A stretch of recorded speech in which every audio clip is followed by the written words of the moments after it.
Hello friends, स्वागत है आपका मकवाना कोचिंग क्लासेस में। MPPSC prelims, MP forest, MP police आदि के लिए जीके की एक फास्ट रिवीजन सीरीज़ शुरू की गई थी। इस सीरीज़ का आज ये तीसरा वीडियो है। तो आइए शुरू करते हैं आज का पहला क्वेश्चन। भारत का पहला पेपरलेस हाई कोर्ट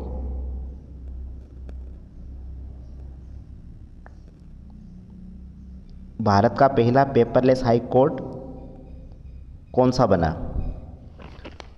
तो जो भारत का पहला पेपरलेस हाई कोर्ट है वो केरल का है। केरल हाई कोर्ट, यानी केरल हाई कोर्ट में अब पूरी तरह से डिजिटल काम ही होगा। यहाँ अगर हम केरल की बात करें तो केरल की राजधानी है तिरुवनंतपुरम। केरल के वर्तमान जो मुख्यमंत्री हैं वो पिनराई विजयन है। पिनराई विजयन। केरल के राज्यपाल की बात करें तो आरिफ मोहम्मद खान। आरिफ मोहम्मद खान। केरल की अगर हम भाषा की बात करें तो वहाँ की भाषा है मलयालम।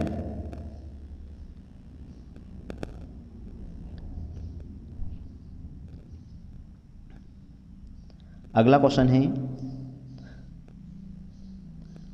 आईएमएफ का अध्यक्ष, इंटरनेशनल मॉनेटरी फंड यानी कि अंतर्राष्ट्रीय मुद्रा कोष, अंतर्राष्ट्रीय मुद्रा कोष, इसके अध्यक्ष प्रबंधक की बात करें तो क्रिस्टीना लेगार्ड। क्रिस्टीना लेगार्ड इसकी महानिदेशक है। अगर यहाँ के हम मुख्य अर्थशास्त्री की बात करें, अंतर्राष्ट्रीय मुद्रा कोष के जो मुख्य अर्थशास्त्री हैं उनकी बात करें तो उनका नाम है पियरे ओलिवियर गोरिसंच। ये वहाँ के मुख्य अर्थशास्त्री हैं। अगर महानिदेशक या अध्यक्ष की बात करें तो क्रिस्टीना लेगार्ड है जो कि जर्मनी की रहने वाली। अगर हम आईएमएफ की बात करें तो आईएमएफ और वर्ल्ड बैंक, इन दोनों की स्थापना 1945 में हुई थी। 1944 में ब्रेटन वुड्स सम्मेलन हुआ था और वहीं पर इसकी घोषणा हुई थी और 1945 में इसकी स्थापना की गई। इनका मुख्यालय वाशिंगटन डीसी में है। वाशिंगटन डीसी में। एक और इम्पोर्टेंट क्वेश्चन है कि जो अंतर्राष्ट्रीय मुद्रा कोष है उसकी जो मुद्रा होती है उसका नाम है SDR, special drawing right. Special drawing right, ये इसकी मुद्रा का नाम है। अगला क्वेश्चन है, जल मेट्रो परियोजना वाला भारत का पहला शहर कौन सा है? जल मेट्रो परियोजना वाला भारत का पहला शहर कोच्चि।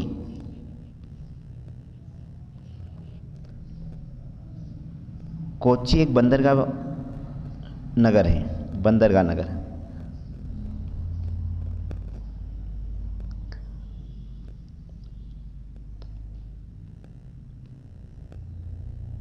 अगला क्वेश्चन है,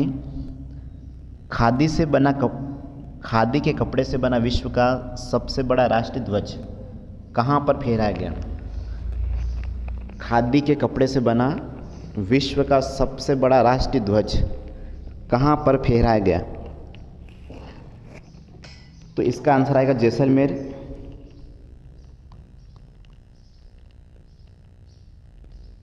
जैसलमेर में राष्ट्रीय ध्वज। अगर हम राष्ट्रीय ध्वज की बात करें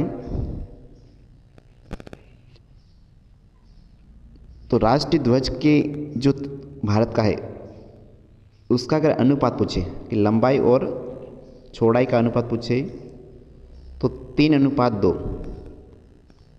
और भारत की जो राष्ट्रीय ध्वज है उसका डिजाइन पिंगली वेंकैया ने तैयार किया था, पिंगली वेंकैया ने।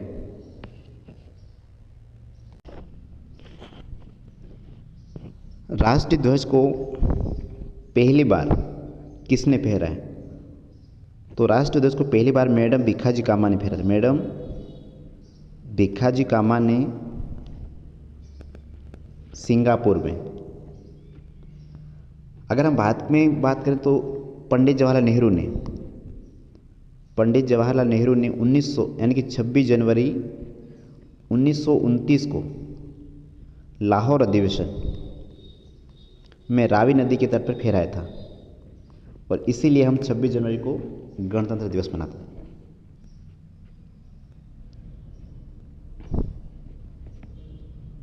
जो गणतंत्र दिवस की तारीख 26 तारीख चुनी गई थी वो इसीलिए क्योंकि पंडित जवाहरलाल नेहरू ने 26 जनवरी 1929 को ही पहली बार राष्ट्रीय ध्वज फहराया था रावी नदी के तट पर। अगला क्वेश्चन है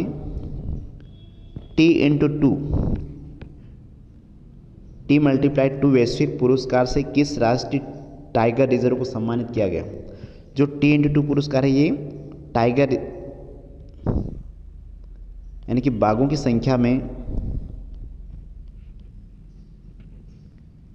संख्या को 2 गुना करने पर है। T × 2 पुरस्कार की शुरुआत 2010 में हुई थी, और 2010 के बाद जो भी टाइगर की संख्या 2 गुनी कर देगा उसे T × 2 अवार्ड दिया जाएगा। अगर पहली बार इस अवार्ड की बात करें तो 2014 में पीलीभीत टाइगर रिजर्व को मिला था, पीलीभीत। और वर्तमान में बात करें तो सत्यमंगलम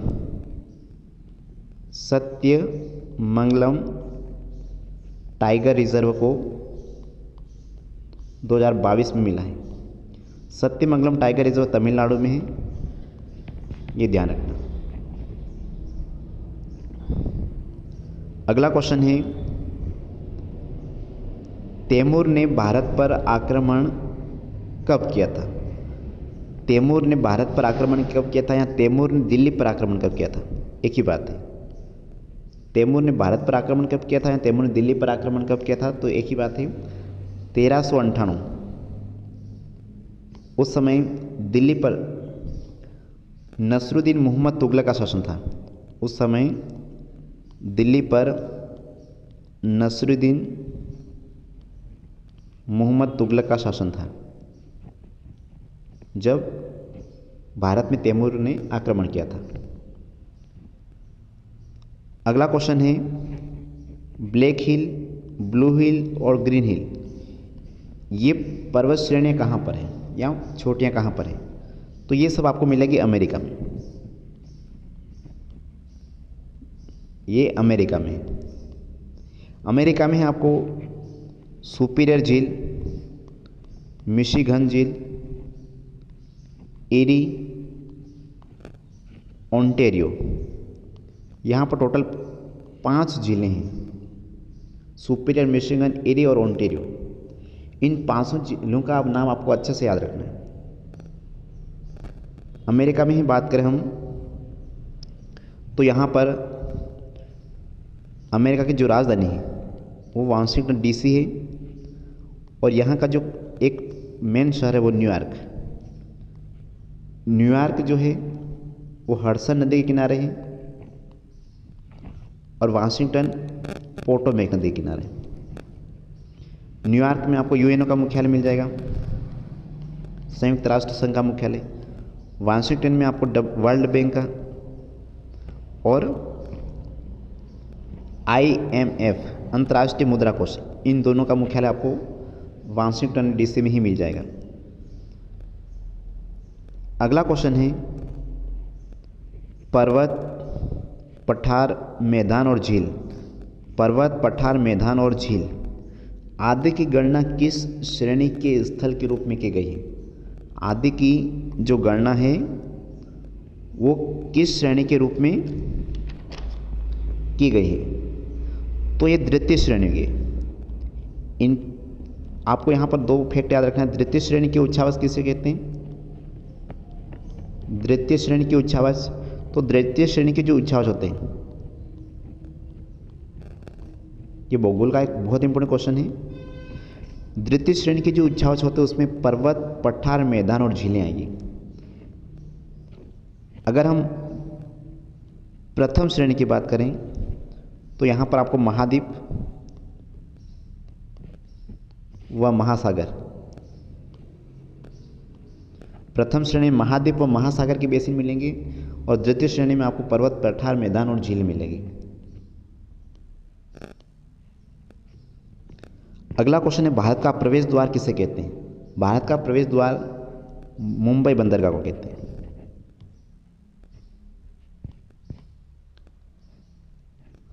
आपको यहां पर एक कांडला बंदरगाह याद रखना है। कांडला भारत का एक ज्वारीय बंदरगाह है। अगर पूछे कि भारत का कृत्रिम बंदरगाह, भारत का कृत्रिम बंदरगाह तो जवाहरलाल नेहरू बंदरगाह। भारत का सबसे गहरा बंदरगाह, तो भारत का सबसे गहरा बंदरगाह है विशाखापट्टनम।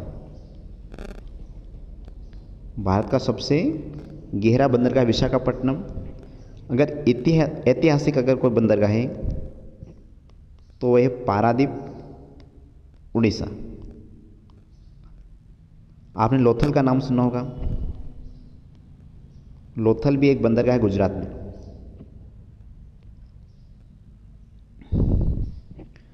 अगला क्वेश्चन 2011 की जनगणना। जनगणना की शुरुआत 1872 में लॉर्ड मेयो के शासनकाल में शुरू हुई थी। अगर पूछे नियमित जनगणना, तो नियमित जनगणना 1882 में लॉर्ड रिपन के समय में शुरू हुई थी।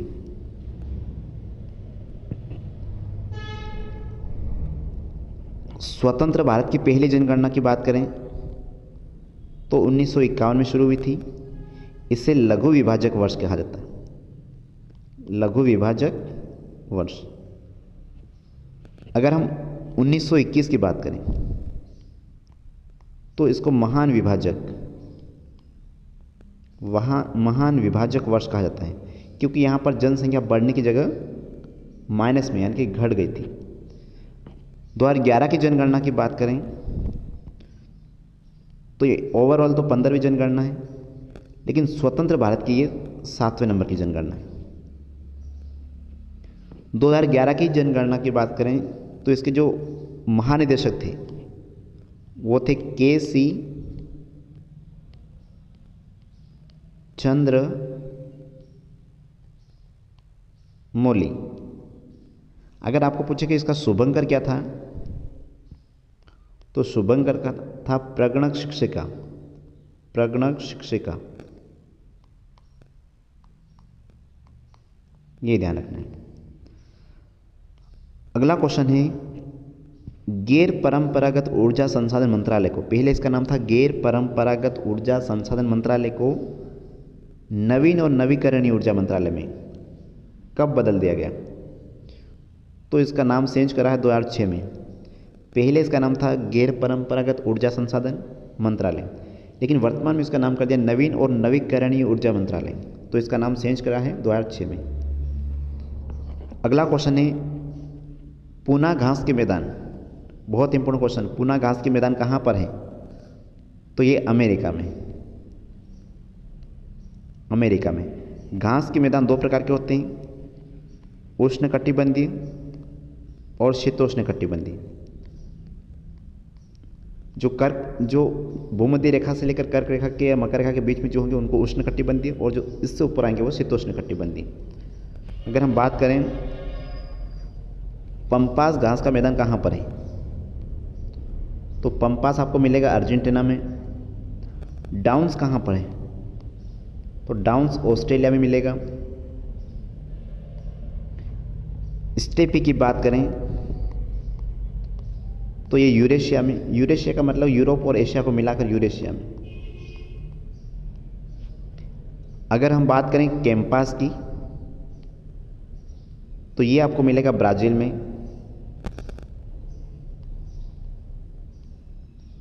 कैंपस ब्राज़ील मिलेगा। वेल्ड की बात करें तो ये आपको दक्षिण अफ्रीका में मिलेगा।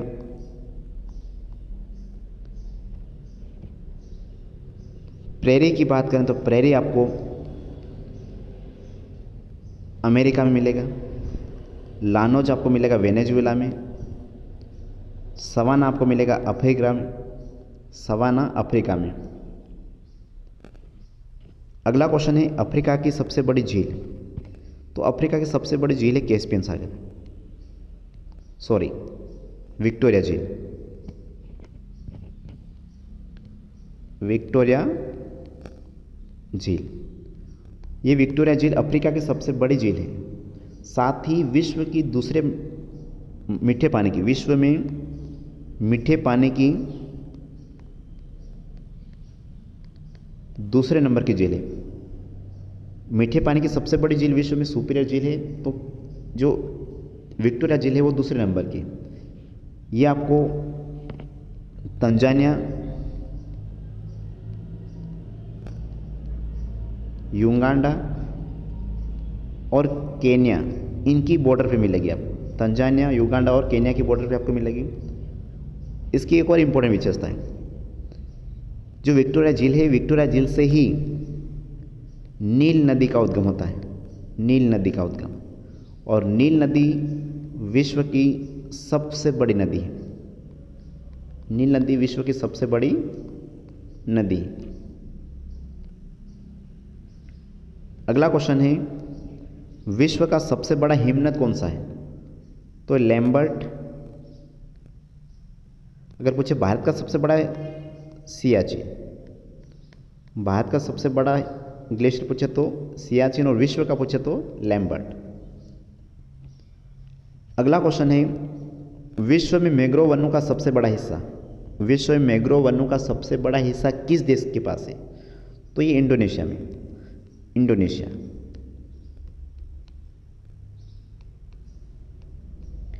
इंडोनेशिया। इंडोनेशिया की हम बात करें तो इंडोनेशिया में आपको एक क्वेश्चन याद रखना चाहिए कि विश्व का सबसे बड़ा हिंदू मंदिर,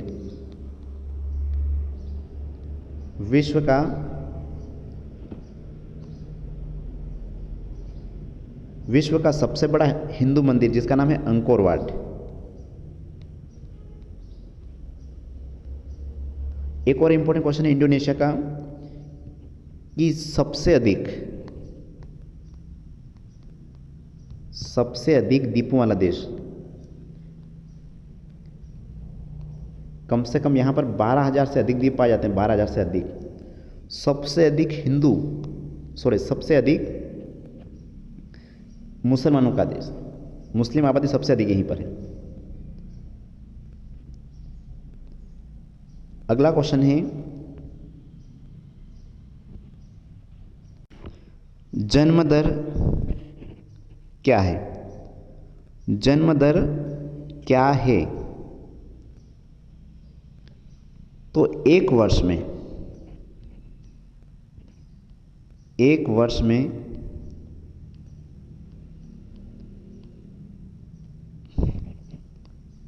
प्रति हजार व्यक्तियों पर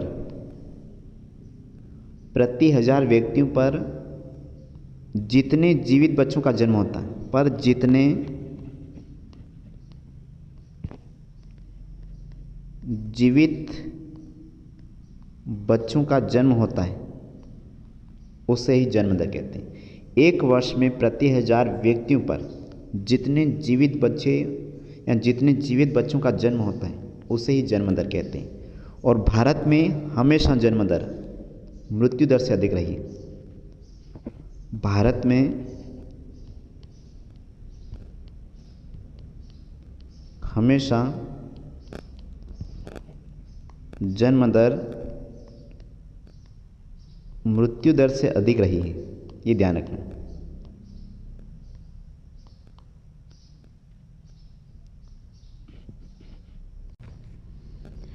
अगला क्वेश्चन है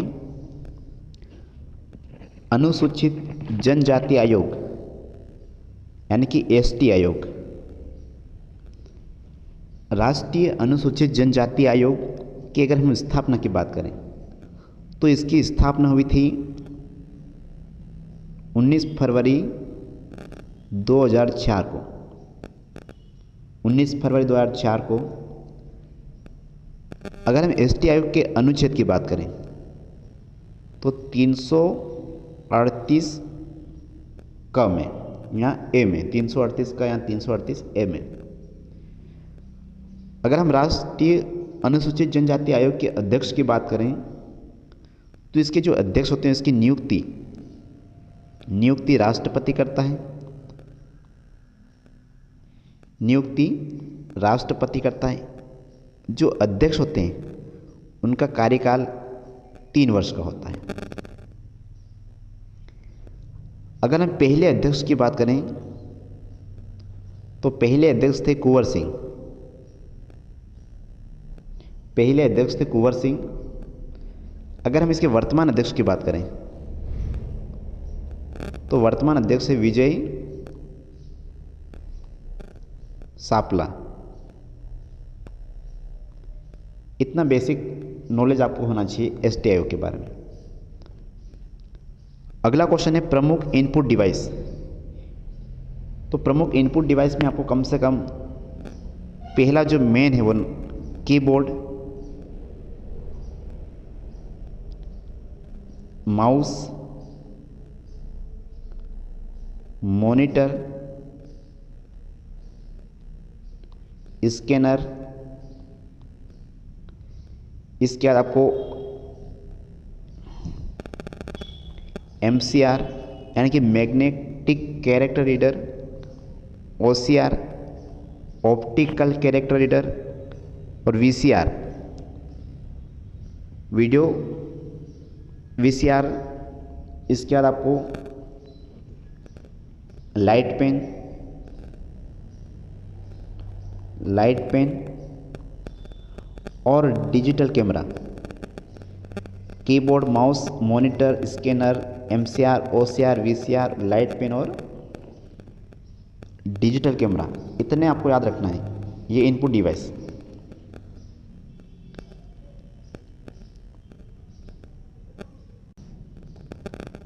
अगला क्वेश्चन है पर्यावरण प्रदर्शन सूचकांक 2022। बहुत इंपॉर्टेंट क्वेश्चन, पर्यावरण प्रदर्शन सूचकांक 2022। इसको जारी कौन करता है?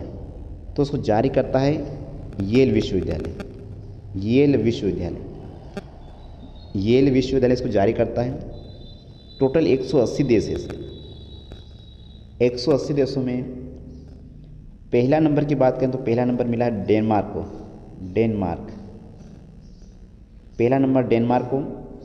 अगर हम भारत की बात करें तो भारत को 180वां नंबर मिला, यानी कि भारत लास्ट नंबर पे है।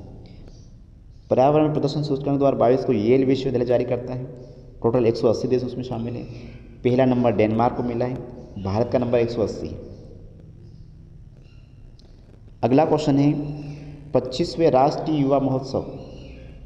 25वें राष्ट्रीय युवा महोत्सव 2022 का, ये 25वां है 2022 की बात। अभी 26वां हो चुका है 2023 में, लेकिन पहले ये तो 25वां राष्ट्रीय युवा महोत्सव का आयोजन 12 जनवरी को स्वामी विवेकानंद के जन्मदिन के उपलक्ष्य में राष्ट्रीय युवा दिवस मनाया जाता। उसी दिन राष्ट्रीय युवा महोत्सव का आयोजन किया गया। ये किया गया था पुदुचेरी में, 2022 का पुदुचेरी में, ये ध्यान है। इसकी अध्यक्षता नरेंद्र मोदी ने की थी। अगला क्वेश्चन है विश्व का सबसे तेज सुपर कंप्यूटर। विश्व का सबसे तेज सुपर कंप्यूटर जो है वो है फ्रंटियर। लेटेस्ट रिपोर्ट के हिसाब से विश्व का सबसे तेज सुपर कंप्यूटर फ्रंटियर है। इसके बाद नंबर आता है फुगाकू का। फुगाकू जापान का है और फ्रंटियर अमेरिका का है। विश्व का सबसे तेज सुपर कंप्यूटर फ्रंटियर है अमेरिका का, और अगर पूछे कि दूसरे नंबर पे तो फुगाकू जापान का। अगर हम भारत की बात करें तो भारत का जो है परम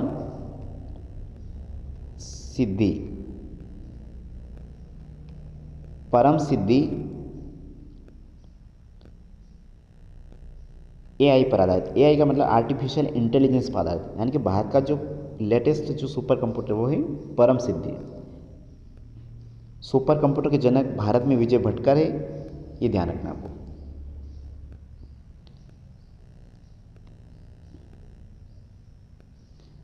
अगला क्वेश्चन है, राज्य हड़प नीति डॉक्ट्रिन ऑफ लेब्स, ये सिद्धांत किसने दिया था? ये लॉर्ड डलहौजी ने, लॉर्ड डलहौजी ने दिया था। राज्य हड़प नीति और इसके तहत पहला राज्य हड़पा गया था जिसका नाम था संतारा। ये 1848 के आसपास की घटना है, 1848 की। अंग्रेजों द्वारा हड़पा गया पहला राज्य था संतारा 1848 में। इसके बाद झांसी, ऐसे बहुत सारे राज्यों को हड़प लिया गया था लोगों ने।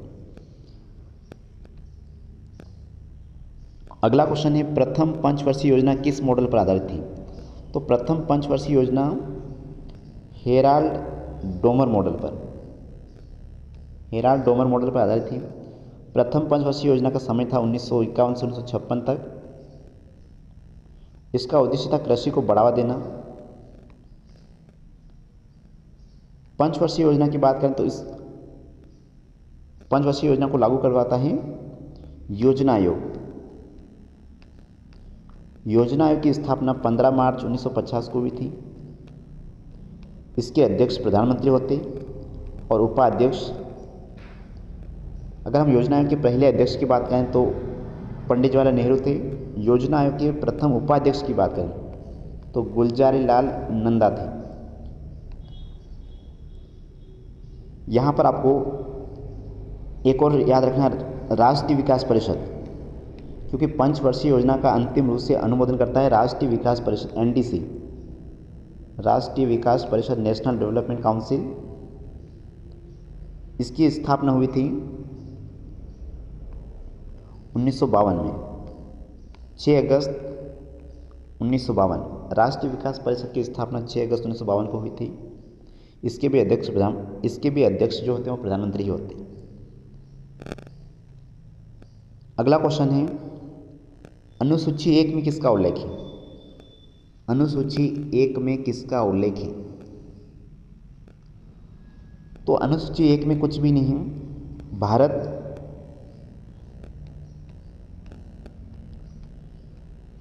भारत संघ एवं राज्य क्षेत्र का उल्लेख किया गया। अनुसूची 1 में भारत संघ एवं राज्य क्षेत्र का उल्लेख किया गया।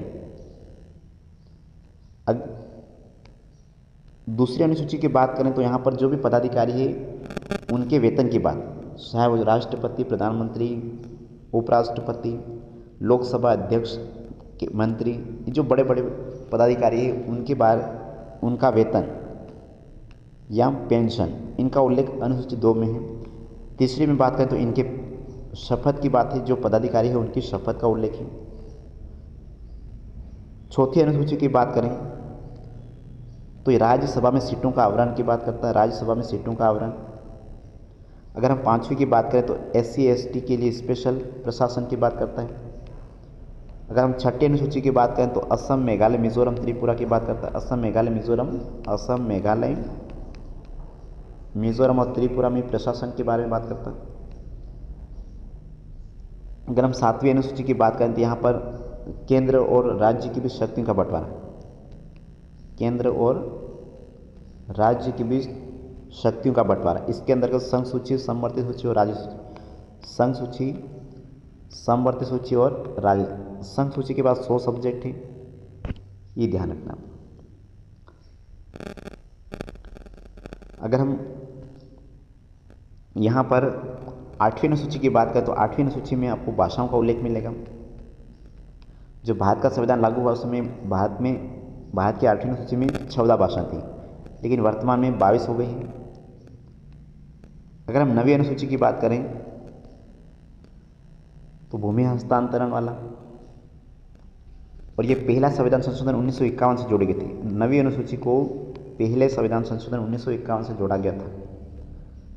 10वीं अनुसूची की बात करें तो ये 52वां संविधान संशोधन 1985 के द्वारा जोड़ा गया।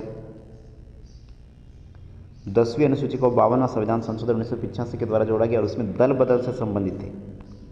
दल बदल।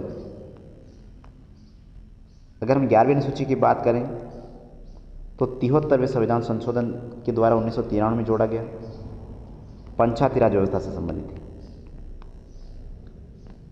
अगर हम 12वीं अनुसूची की बात करें तो 74वां संविधान संशोधन के द्वारा 1993-94 में जोड़ा गया और इसके अंतर्गत नगरीय निकाय का उल्लेख है। तो धन्यवाद आप सभी का इस वीडियो को देखने के लिए।